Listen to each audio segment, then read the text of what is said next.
یہ بھائی کہتے ہیں کہ شلوار کو اوپر سے فولڈ کر لینا تاکہ ٹخنے کھل جائیں، کیا حکم شرع ہے؟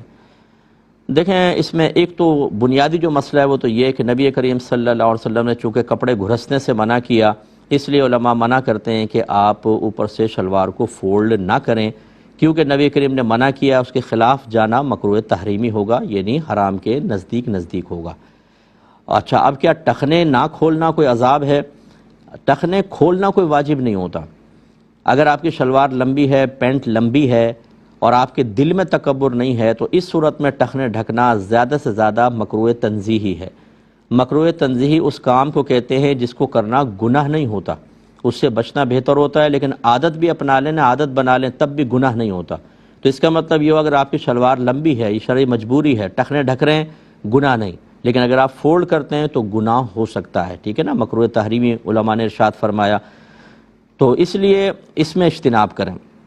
باقی یہ تو ایک مسئلہ جو پہلے لکھا ہوا ہے، لیکن آج کل کی جو یہ شلواریں فولڈ کرنے کا اتنا عموم بلوہ ہے، عموم بلوہ کا مطلب یہ ہوتا ہے کہ عوام و خواص کسی ممنوعہ کام میں مشغول ہو جائیں بہت زیادہ۔ تو میں پہلے اسی پر فتویٰ دیتا رہا ہوں اس کو مکروہ تحریمی کا، لیکن اب ہمارا مشاہدہ یہ ہے کہ اگر مسجد میں آپ دیکھیں تو بعض اوقات تو امام صاحب بھی شلوار فولڈ کر رہے ہوتے ہیں، یعنی اتنی کثرت سے یہ ہو رہا ہے۔ اب اس پر اگر ہم سخت حکم لگائیں تو مکروہ تحریمی کا مطلب یہ ہے کہ اس نماز کو دوبارہ پڑھنا واجب ہو جائے گا، تو سخت حکم ہو سکتا ہے۔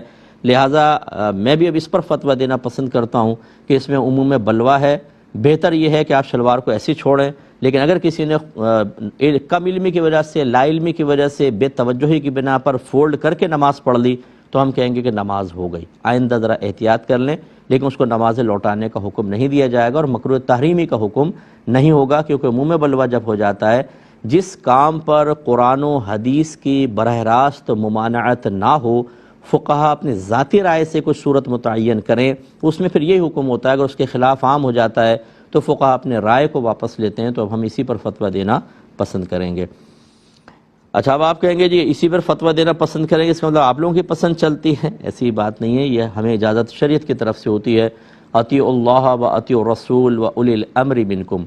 اللہ تعالیٰ نے لوگوں کو مخاطب کر کے ارشاد فرمایا کہ اللہ کی اطاعت کرو، اس کے رسول کا حکم مانو، اور ان لوگوں کا جو تم میں حکم والے ہیں۔